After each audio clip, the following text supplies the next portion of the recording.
Dope sold money for, then I gotta go. Ain't no refunds. Call back. Welcome back to WSJU Radio, the #1 college radio station all over New York City. With Charles, Introduct Kev. From Florida, from Broward County, we had to bring him out. He in New York, Trapland Pat in the building. Yo, what's going on? Right. How's it going? How's life? How's everything right now? It's just everything is good, you know, just a lot of business. Just trying to stay focused. You come to New York a lot. Yeah, like my 4th time. What wants you to come to New York all the time?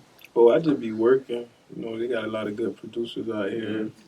I got some artists I be working with out here too. Just collabing, like getting shit done.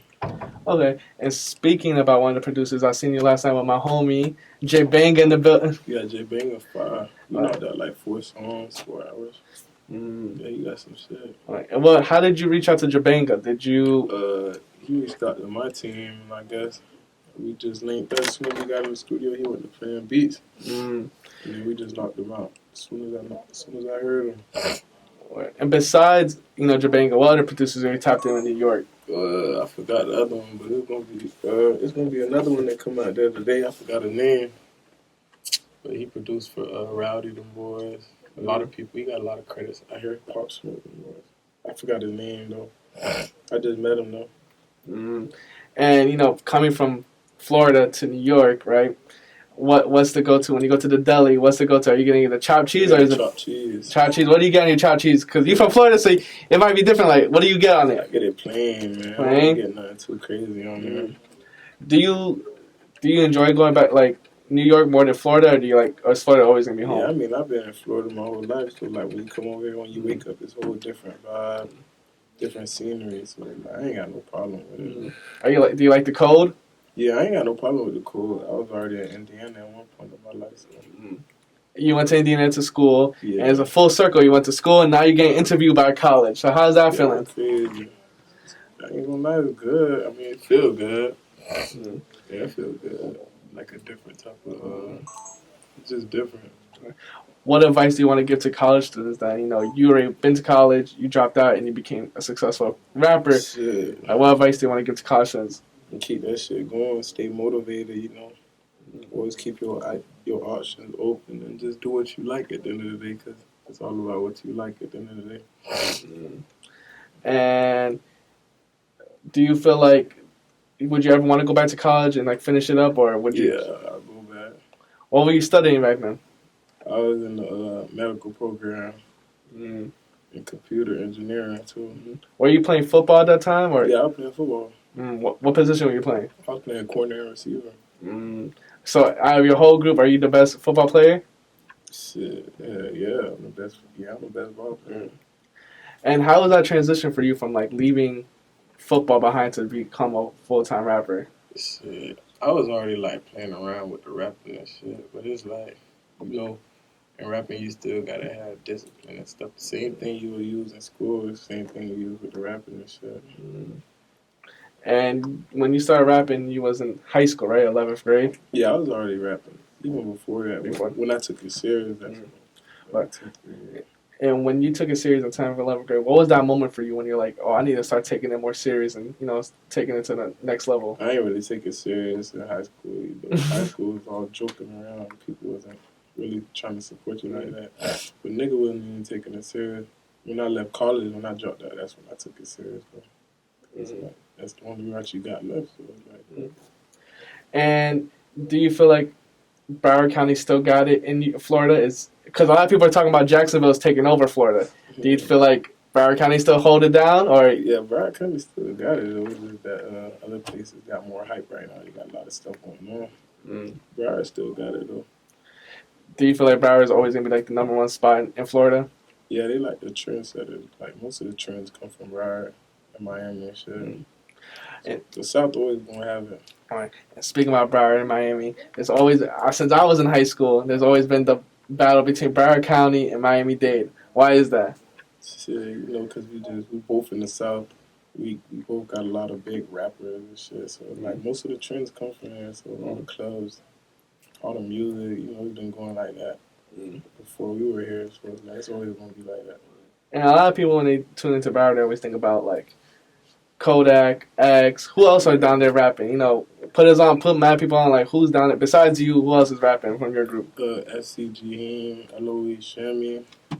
There's a lot of rappers down here, like Poetic Youngin, Cooley with the Tully, San 1K, Jay Javechi, Kamikaze, FMB Reed, That Boy Z. There's a lot of people down there that's really making noise. Pumping no Duraford, all type of shit. Choo Choo, Dirty 1000, Coleon. A lot of people. Coleon. Oh, I remember Coleon. A lot of people. You're from Deerfield. Before you, were you listening to Ace Hood? Yeah, Ace Hood had some hits. I was listening to Ace Hood. Yeah, Ace Hood came from Deerfield. Ace Hood got hits too. Have you reached out to him, or have you reached out? I ain't never reached out to him though. It just ain't never slipped my mind to reach out to him. Yeah, he making noise. And you also traveled to California. I saw you did the No Jumper. So out of every state you've been to, what was the best state with fans reaching out and everything? What's the best state you like to go to? Cali. Why Cali? They be reaching out a lot. I don't know. It's like I be in random places and people be like, "Nah, I seen you." I'm like, "Well, Cali big." Do you say that? Like, damn. Like they be paying attention to Cali. And speaking about the fans, I always want to know, what's the weirdest fan interaction you ever had? Probably some show I had in Arizona, and there was a fan. He was like, I drove all the way from Dallas to come see you, and he just kept on saying my ad-libs, like, that and that. All right, and I'm gonna do this little game with you where I'm gonna read some of your tweets because you be tweeting a lot. So I want to know what you mean by it. I will start off is someone retweeted and you agreed to it. Haitian food maturing is Haitian food is better than Jamaican food. Yeah, because like they're pretty similar with how they make it, but like some people just be arguing that Jamaican food is so much better. But it's true, like the Haitians, they just got more of a variety. I like Jamaican food though. Okay, so it's true though. What's the best Haitian dish and what's the best Jamaican dish for you? For me, I like rice and beans with vegetables. For the Haitian dish, for the Jamaican dish, I like dog's tails, brown stew, the sauce on top of the rice and shit, rice and peas with the festival. Okay. Another tweet that you tweeted was, "We in the easiest generation to grease some, and y'all want to get into relationships. I'm gonna pray for y'all boys." What do you mean by that? We're in a generation where it's the easiest to like get to the finish line with the girls, but nah.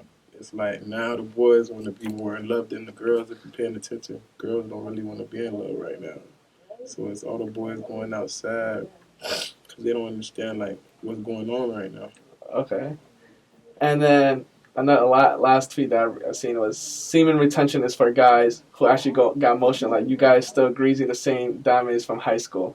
No, I just like to talk shit. I like to shake the room on the timeline. It's like semen retention, like how niggas always worry about having sex or whatever. And it's like they don't even be paying attention to their goals. It's like when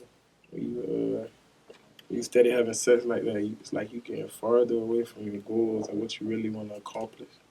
Okay. And speaking about goals, what goals do you have out for 2022? We're in the first quarter. What do you have planned out for the rest? I just want to drop more music. I ain't really got too many goals. Just want to just travel, drop music, stay healthy, I guess. Shit like that. Save money. Are you still gonna continue the tradition, dropping two albums, two tapes, every year? Because I've seen you go on your Apple Music, you have 2 albums / tapes, 2019, 2020, and 2021. Are you gonna continue that tradition? I'm trying to drop more. Trying to drop more. We're gonna see. So how do you decide which songs are gonna make it to your tape? I know that you discussed a little bit that a new tape is coming soon. How do you decide what songs are gonna be on that tape and which songs you want to keep for a little bit? I guess they gotta relate in some way, like the feeling they gotta give me for it to like go on the same tape. Gotta relate to the name too. Okay. Do you have a name for the new tape coming soon? Yeah, called Trapnificent. What made you want to name it Trapnificent? I don't know. I was just thinking about some shit like magnificent, Trapnificent. And one of the rumors that Trapnificent might have is Big Business Remix. Yeah, I'm finna remix Big Business.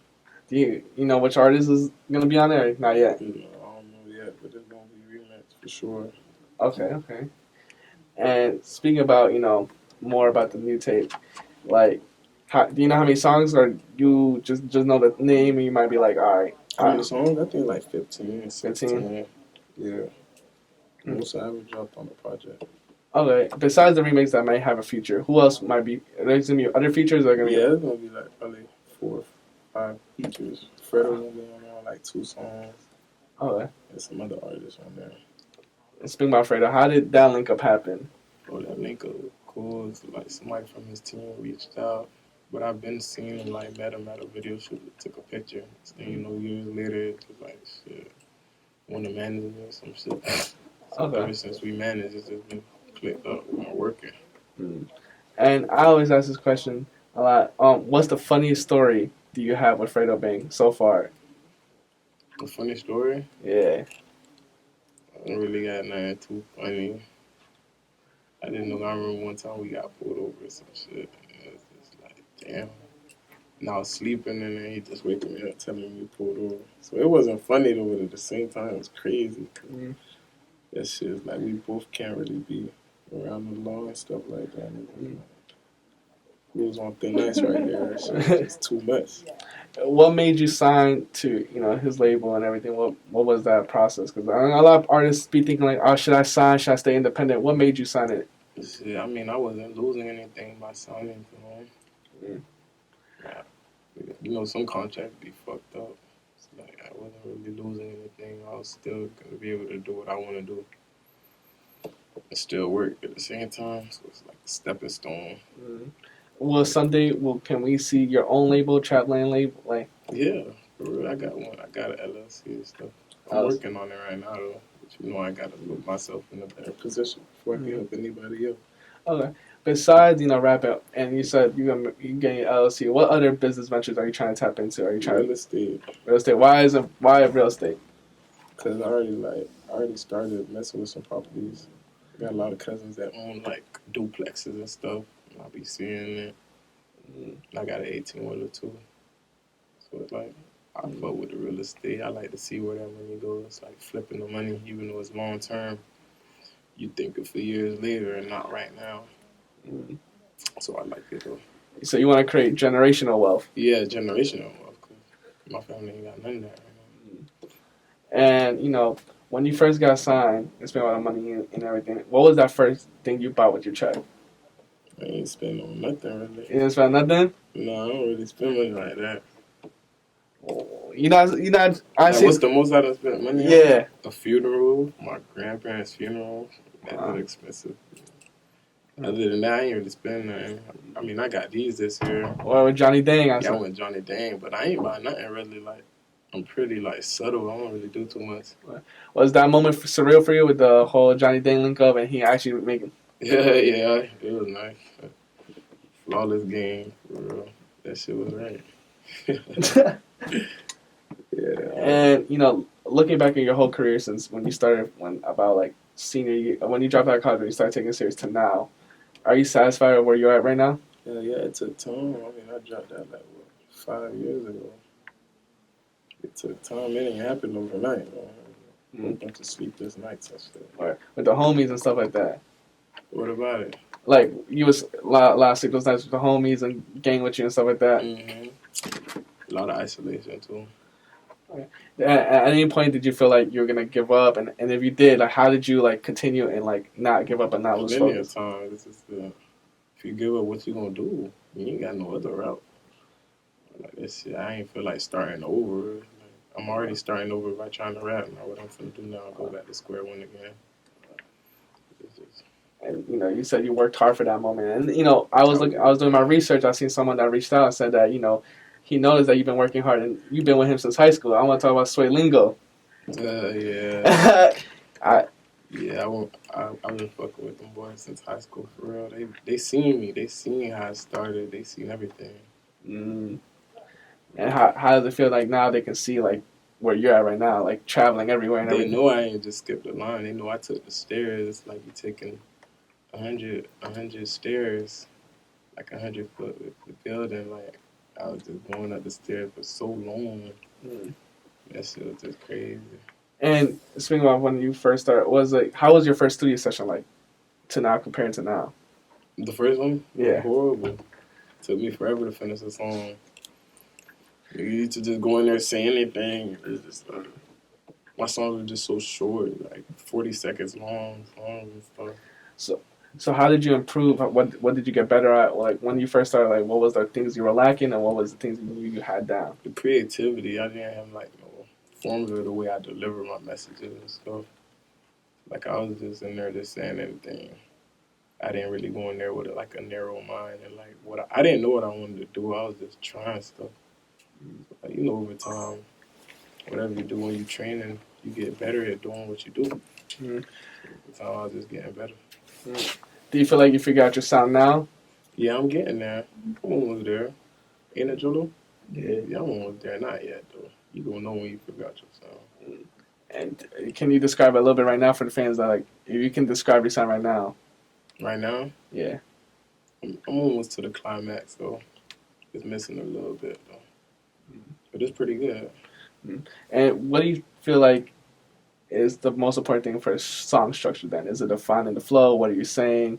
As you improve, what do you figure out? You know, you're seeing what fans like, what fans don't like. Yeah, being able to find out, like, where your strength's at when it's to making the music, how long you can hold your notes, how long, like, if you're good at switching flows or whatever, the tone of your voice and stuff. That's what you really got to figure out what you're good at. If you can work with auto-tune, or if you don't need no auto-tune, you got to know. You really got to know. Do you prefer working with autotune or without autotune? Both. I try to do both. I don't want to, like, limit myself. You know, back then it used to be a whole little big thing. If you use auto-tune, you're not a real artist. But shit, look at Kanye West right now. Look at Kanye West. Like, come on. Look at Lil Durk. He could go auto-tune and no auto-tune. So, like, you got to respect the game. Are those some of your inspirations? Hell yeah. Who else inspired you besides them? Kodak? Yeah, 50 Cent. I used to be big 50 Cent. Snoop Dogg, with Khalifa, Playboy Cardi, Uzi, A lot. Future. A lot of old heads, a lot of new heads. I want to know what's your top 5 rappers of all time. All time? Shit, my brain ain't even on that right now, but my all time, probably like Lil Wayne at the top for real. BG from New Orleans. Who else? I used to listen to Future at the top for real. Chief Keef. And the last one I could probably say, yeah, Kodak finna go out there because he really paved the way. For Florida, you gotta put a little Florida artist right there. Nah, he really did pave the way first. Because back in 2014, a lot of people were not. Everyone was talking about Atlanta. Nobody was making music like that. When 2014 came around, you had Kodak, Jack Boy, Coley P, all of them coming up. All of them. J Dollar, yeah. Where I listen to J Dollar. Yeah. Are you into him? Yeah, I know him. Oh, you know him? Yeah, I know him. And have you met all the other Broward County artists like Coley P them? Yeah, I met him. I met all of them. How did you meet Kodak yet? I ain't really. I seen him, but I ain't really like had no conversation with him. Yeah, I seen all of them in public before already. And did they knew you was a rapper, or it was more of like around that time I wasn't making no music, so they probably was just looking at me like a question mark. Okay. And now they do though. And they have would you ever make music with them? Yeah, why not? Yeah, I would. Okay. That'll be something good. All right. I know the Jack Boy and Kodak are beefing right now, but imagine you guys were like, and no one was beefing. Imagine like a Broward County like tape. Yeah, that shit'll be fun. You know, Florida, we got the best artists right now. In my opinion, it's just like it's gonna get better sooner or later. You can't really force things. Do you feel like Florida's the number one state in music right now, then, compared to like New York? If it was to get together, yeah, Florida have a lot of shit going on. It's just a whole lot of egos. But I ain't gonna lie, Florida got a lot going on. Because I know the biggest like city is always everyone talks about is Atlanta. Atlanta got. Don't get me wrong. Now you heard I said Future. Atlanta got a lot of powerhouses up there, and they working. Florida could be like that too, but it takes time. You know, and speaking about future, you know, he built a legacy. This is my last question. I always ask this question everyone that comes. What type of legacy do you want to build with Trapland Pat? You know, when people bring it up in the future, like he did this for Broward County, he did this for Florida. What do you want people to mention you by? Yeah, I want people to mention like he just like he came in and just was working. He ain't come in for no handouts or no nothing. He worked for where he got or where he ended up at. It wasn't no like steady asking for handouts and stuff. Yeah, that's why I want people to think about me like that Haitian kid that just like worked his way up the ladder. Slowly but surely he got to where he needed to go. And what do you want to say to fans before we head out? Shit, man. Shout out to New York, man. New York is. Shout out to New York. I fought with New York. You know, I came all the way from South Florida. All right. Pretty chilly. And before we head out, I gotta say, New York, you guys gotta get in tune with Fast Music 954. Yeah. Not a lot of people be tuned into that. Yeah, not everybody likes fast music though, but yeah, try it out. All right. And then where can people find you guys at? Anywhere, Trapland Pat, Trapland Pat, everywhere, anywhere. Like you're gonna find me. Google and all. All right. Thank you for coming through. All right.